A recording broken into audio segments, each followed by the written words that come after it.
शरण में विराजमान अखिल ब्रह्मांड नायक प्रब्रह्म परमात्मा सदगुरुदेव एवं जगत जननी गौ माता के चरणारविंदों में शाश्वत दंडवत प्रणाम करते हुए व्यासपीठ पर सुशोभित होने वाले परम श्रद्धेय ब्रह्म आदरणीय श्रीमान रामचंद्र जी राव एवं सुमधुर वाद्य बजाने वाले संगीतकार एवं ऑपरेटर करने वाले ऑपरेटर साहब और भक्तिमयी करुणामयी जगदम्बा अम्बा अम्बालिका भवानी के स्वरूप में मेरी माताएं बहनें एवं जगत पिता ब्रह्मा के स्वरूप में सज्जनों बंधुओं एवं भाइयों, ब्रह्मांड में होनहार तारों की तरह टिमटिमाते हुए बालक बालिकाएं, बड़े ही सौभाग्य की बात है कि आप श्रीमद् भागवत कथा श्रवण कर रहे हैं। श्रीमद् भागवत कथा का आज 6वां दिन है। श्रीमद् भागवत कथा एक वह है जो भगवान का वांग्मय स्वरूप है साक्षात। ये कोई पोथी या किताब नहीं है। ये भगवान गोलोक जब धाम पधारे तो उद्धव जी ने पूछा कि महाराज इस कलयुग का उद्धार कैसे होगा, ये कलयुग के लोग किसके सहारे रहेंगे और अपना साधना करेंगे। तब भगवान जगतगुरु श्री कृष्ण भगवान ने बताया कि जो ये श्रीमद् भागवत कथा है, ये श्रीमद् भागवत मेरा वांग्मय स्वरूप रहेगा। जो श्रद्धा से निष्ठा से आराधना करेगा, साधना करेगा, उसके जीवन में शुभ हो जाए, मंगल होगा और उसका कल्याण हो जाएगा। तो इसीलिए श्रीमद् भागवत कथा को कभी भी कोई पुस्तक ना समझे और इसको कोई किताब या ऐसी वैसी कथा ना समझे। ये साक्षात भगवान श्री कृष्ण का स्वरूप है। और वो स्वरूप कैसा है? वांगमय। वांगमय का मतलब वाणी, भगवान की वाणी ही ये स्वरूप है। ये साक्षात भगवान ही बोल रहे हैं, ये कोई दूसरा नहीं बोल रहा है। ये सुखदेव जी महाराज भी कहते हैं। तो बहुत ही सुंदर आज आप 6वें दिन में भगवान के रास की लीला श्रवण कर रहे थे। रास बहुत ही अनोखा है भगवान का। और रास के अंदर भगवान विराट स्वरूप के दर्शन देते हैं, निराकार। निराकार का मतलब क्या होता है? सगुण का मतलब क्या होता है? माताएं, आप तो बहुत ही पूजा पाठ करने वाली हैं। आप निराकार भगवान के उपासक हैं या साकार भगवान के? जरा हाथ खड़ा करिए, कौन निराकार के हैं और साकार के कौन हैं? आ जाइए साकार के। साकार का मतलब क्या होता है?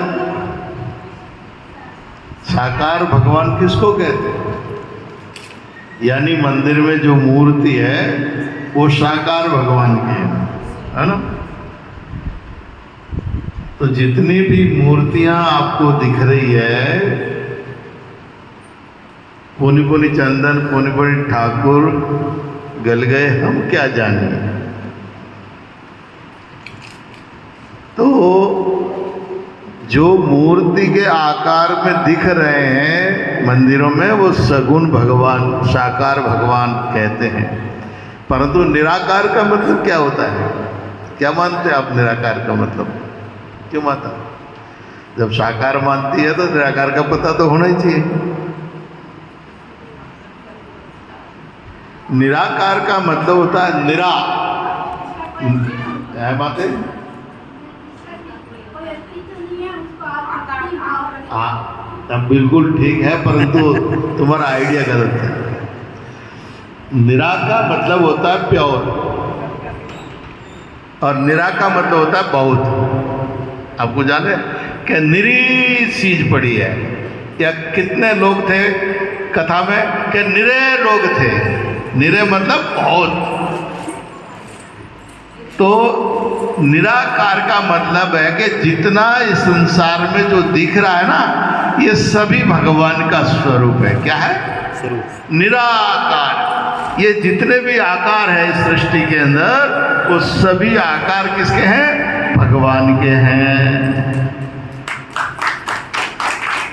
साकार तो एक ही पकड़ के बैठ गए आप मंदिर की मूर्ति को, और निराकार में जितनी इस सृष्टि में जो आपकी आंख देख रही है, वो सभी आकार है, वो भगवान के हैं। इसीलिए भगवान कहते हैं कि मैं सर्व रूपों में विद्यमान हूं।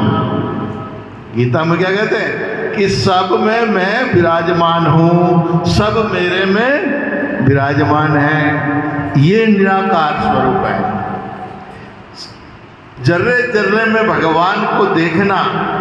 सिया राम में सब जग जानी, करहूं प्रणाम जोर जुग पानी।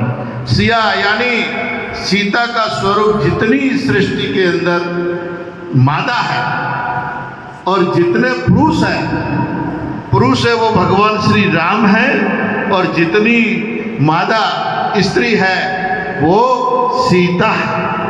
ये निराकार स्वरूप होता है। लोगों ने उल्टा समझ लिया कि जिसका कोई रूप रंग नहीं है वो निराकार है। अरे जिसका रूप रंग नहीं है तो उसको क्या पूजा करोगे, क्या समझोगे, क्या देखोगे, क्या पाओगे? नहीं, निराकार का मतलब है जितना इस सृष्टि में हमारी आंख देख रही है, कान सुन रही है, बुद्धि समझ रही है, जितना हमारे सामने जो भी आ रहा है वो सब निराकार भगवान का स्वरूप है। और उसका जो पुजारी हो जाता है वो उसका कल्याण हो जाता है, उसका मोक्ष हो जाता है। इसीलिए कहते हैं ना, सभी भगवान है, सबके हृदय में भगवान है, कहते हो ना।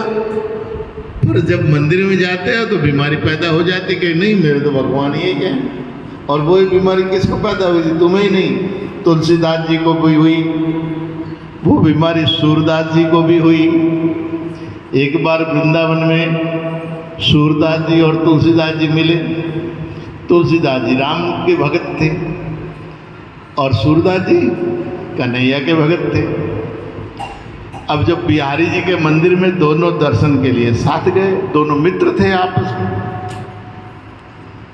तो सूरदास जी बोले, देखो भाई आपके इष्ट भगवान श्री राम है, धनुषधारी है, और मेरे तो मुरलिया वाले हैं। तो भाई तुम मेरे भगवान को प्रणाम कर रहे हो, इसका मतलब तुम पथभ्रष्ट हो। क्या हो? जो दूसरे के भगवान को तुम मानो तो अपने भगवान को नहीं मान रहे हो, पथभ्रष्ट हो। इसीलिए बोले अगर तुम सच्चे इष्ट राम जी है तुम्हारा, तो तुम्हारे राम जी को ही प्रणाम करना चाहिए, और नहीं तो व्यभिचारी हो। बस तुलसीदास जी ने बिहारी जी से कहा कि भले बनाई सूरत आज की श्याम, भले बनाई सूरत आज की श्याम, तुलसी मस्तक जब नवाइए कि हाथ धनुष बाण। कि अब तुलसी तो जब ही मस्तक नवाएगा कि आपके हाथ में धनुष व बाण होंगे। तो ये मुरलिया वाले को आज प्रणाम नहीं करेगा। खड़े हो गए, नहीं किए प्रणाम। तब भगवान ने दोनों हाथ से मुरलिया फेंक दई, लिए धनुष बाण हाथ, तुलसी मस्तक जब नवाइए। तो कहने का मतलब है भगवान ने वहां पर मुरली को हटाना पड़ा, और धनुष बाण धारण करा, तब तुलसीदास जी ने प्रणाम किया। तो ये जो भक्ति है बहुत ही अच्छी भक्ति है, पर इसमें एक समस्या आ जाती है कि आखिर में जाके आपको निराकार भक्ति में जाना ही पड़ता है। अब राम अलग नहीं है, कृष्ण अलग नहीं है, दोनों एक है, परंतु वहां पर चरम भेद हो गया, चरम दृष्टि का भेद हो गया। तो चरम दृष्टि जब तक हमारी रहेगी तब तक कभी सत्य परमात्मा की प्राप्ति नहीं होगी। तो जो हमारे हृदय में भेद कर बैठे हैं कि ये तो महादेव जी है, ये तो विष्णु जी है, ये राम जी है, ये कृष्ण जी है, ये अमुक अमुक है, तब तक हमारे लड़ाई ये चलती रहेगी, द्वंद्व चलता ही रहेगा। और जब तक ये द्वंद्व चलेगा तब तक शांति नहीं आएगी। इसीलिए हमारे संत महात्मा महापुरुष उपदेश देते हैं, कहते हैं भाई सभी एक ही भगवान है, परंतु एक भगवान है, पर अनेकता की लड़ाई जब तक मिटेगी नहीं तब तक एक नहीं होगा। एक कैसे होगा समझोगे? अब एक समझने के लिए हमें क्या करना पड़ेगा कि जैसे आपने सोनार के पास जाके आभूषण खरीदा, क्या खरीदा? आभूषण में मान लिया नौसर हार खरीदा, अंगूठी खरीदी, है ना, या जो भी खरीदा हो, बोलो सोना खरीदा कि हार खरीदा आपने? क्या खरीदा? मतलब आपने हार खरीदा है और सोनार ने सोना बेचा। क्या किया? सोनार ने तो सोने की कीमत ली है, परंतु आपकी नजर में हार है। अब आपसे कह दिया जाए कि आपका हार रखो, हमारा सोना हमें दे दो, तो बोलो हार रख लोगे? हमारा सोना हमें दे दीजिए और हार अपना रख लीजिए। तो बोलो हार और सोना एक है कि अलग है? मतलब सोना ही हार है, सोना ही कंगन है। अब उस सोने में चाहे पायजामा बना दे, अंगूठी बना दे, हार बना दे, या टीका बना दे, मंगलसूत्र बना दे, वो डिजाइन है। मंगलसूत्र, हार, अंगूठी डिजाइन है, परंतु सोना ही हार बना, सोना ही अंगूठी बना, वो केवल हमारी नजर में हार अंगूठी है, लेकिन सोनार की नजर में केवल सोना है। और जब खरीदता है तो भी वो सोना खरीदता है, सोने का भाव लगाता है, बेचता है तब भी सोने का भाव लगाता है। ठीक इसी तरह परमात्मा जो है वही स्त्री, बच्चा, बूढ़ा, जवान, गाय, गधा, घोड़ा, ऊंट, बकरी जो देख रहे हो वो परमात्मा ही अंगूठी की तरह बना हुआ है। इस तरह जैसे सोना अंगूठी बन गया, हार बन गया, कंगन बन गया, ठीक इसी तरह वो परमात्मा जिसको हम कह रहे हैं वो निराकार, वो निराकार यानी जैसे सोना निराकार धारण कर लिए, सुनार ने बना लिए, ऐसे ही ईश्वर ने उस परमात्मा के निराकार बना दिए। आपके घर में बच्चा, पिता, पुत्र, पत्नी, नौकर, ये सब वही स्वरूप है। परंतु गलती हम ये करते हैं, कभी पति को भगवान नहीं समझते, पत्नी को कभी देवी नहीं मानते, बेटे को कभी ठाकुर जी नहीं मानते, है ना। मंदिर में ठाकुर जी के यहाँ जाके सिर पटकेंगे, परंतु घर में लड्डू गोपाल जो है उसको लड्डू गोपाल नहीं मानेंगे। मंदिर के विष्णु भगवान को जाके नाक रगड़ लेंगे, परंतु घर वाला बेचारा बैठा चाय भी पीनी है, उसको नाश्ता भी चाहिए, तो कहते नहीं मैं तो मंदिर जाके आ गई। और वो भी भाई कहता नहीं मैं तो माता के मंदिर जा रहा हूँ, नवरात्र आ रहा है इसलिए 9 दिन अखंड रहूंगा। अरे वह घर में भवानी दुर्गा बैठी है, उसको तो प्रसन्न कर दे, उसका व्रत पूरा कर ले, बस तेरा कल्याण हो जाएगा 9 दिन में ही। परंतु जब तक उसको ज्ञान नहीं है कि यही ठाकुर है, यही जगदम्बा है, यही विष्णु है और यही हनुमान है। नौकर को कभी हनुमान समझा किसी ने? राम जी का सेवक कौन था? हनुमान। तो हनुमान क्या है?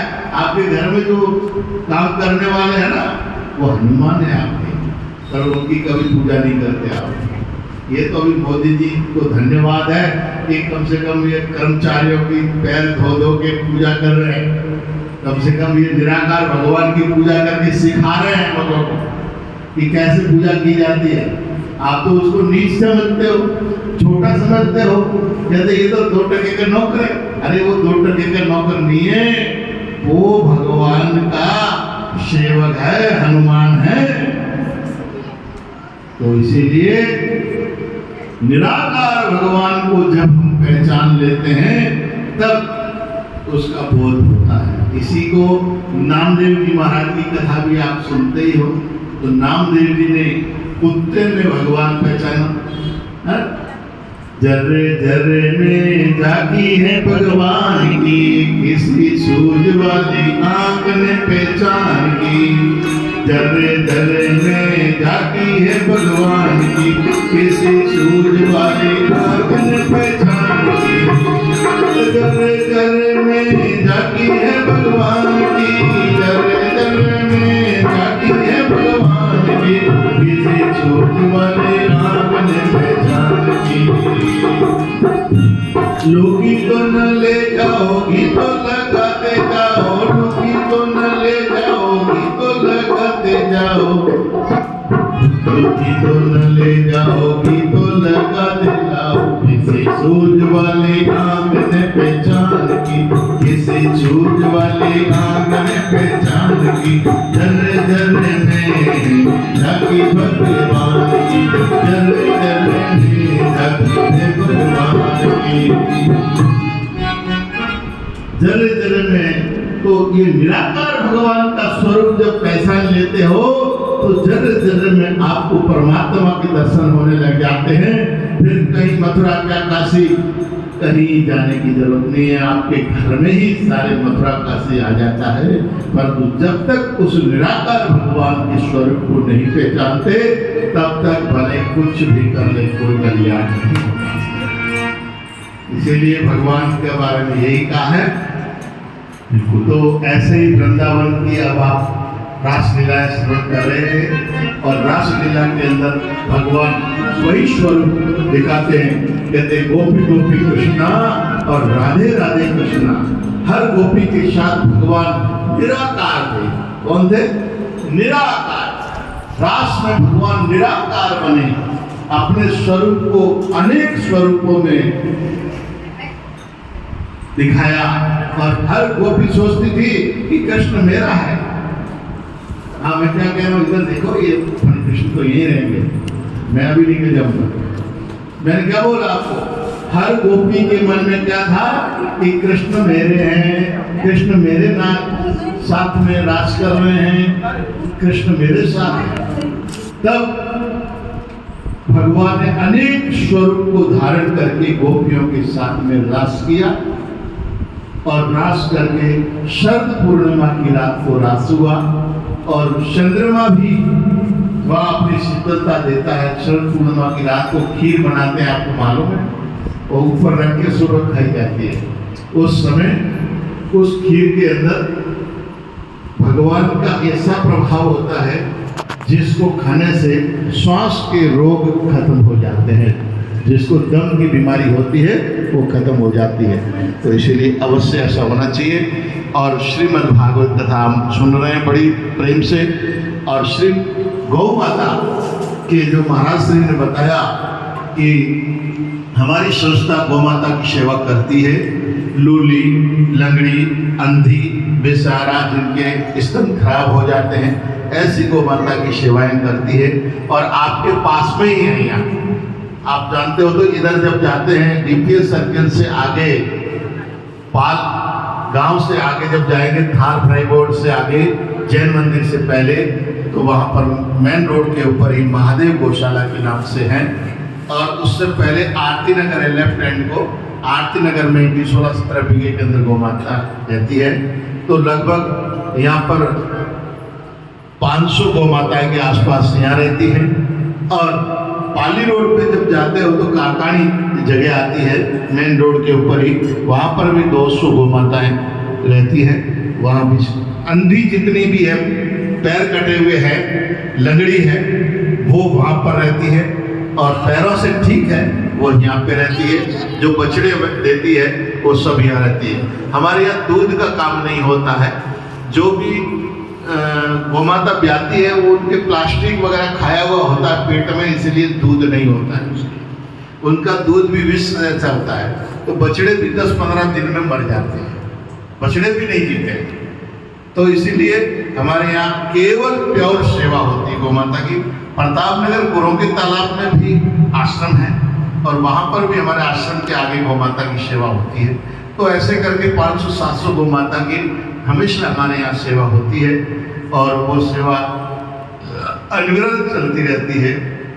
आप लोगों से भी निवेदन है कि आपके यहाँ मोहल्ले में कोई अंधी या लंगड़ी, लूली, ऐसी कोई भी गाय आपको दिखती है तो आप गाड़ी या टैक्सी में आप बिना पूछे गौशाला में ला सकते हो और सेवा, ये आपकी बहुत बड़ी सराहनीय रहेगी कि आप गौशाला में पहुँचा रहे हो। तो ये आप जरूर करें। और बाकी जगह जगह से भजन मंडलियाँ आप जैसी आती है और सत्संग भी करती है। अभी महाराज श्री ने कुछ दिन पहले मसूरिया पहाड़ी पर बालाजी नगर में भागवत कथा किया था। तो उनकी अमावस के दिन वहाँ की भजन मंडली भी आई और खूब बढ़िया भजन गाए दिन भर। और उपरांत में उसके गोमाता के लिए लापसी भी बनवा के खिला के गए और बहुत दर्शन करके गए थे। तो आप लोग भी दर्शन के लिए जरूर पधारें और गोमाता के दर्शन करें और अपना जीवन सफल बनाएं। हरिओम। और दूसरा, गोमाता के लिए कथा सुनना सफल जब ही होगा आपका कि आप गोमाता की जिंदगी पूछ पकड़ लोगे। तो वैतरणी नदी पार करने के लिए आपके बच्चों को गाय देने की जरूरत नहीं पड़ेगी। आप स्वयं अपने हाथों से गोदान करिए और गोदान करके गौ का पूंछ पकड़ के वैतरणी नदी पार करने के लिए आपको सुंदर मौका ये मनुष्य जीवन ही मिलता है, अन्य किसी जीवन नहीं कर सकते हो।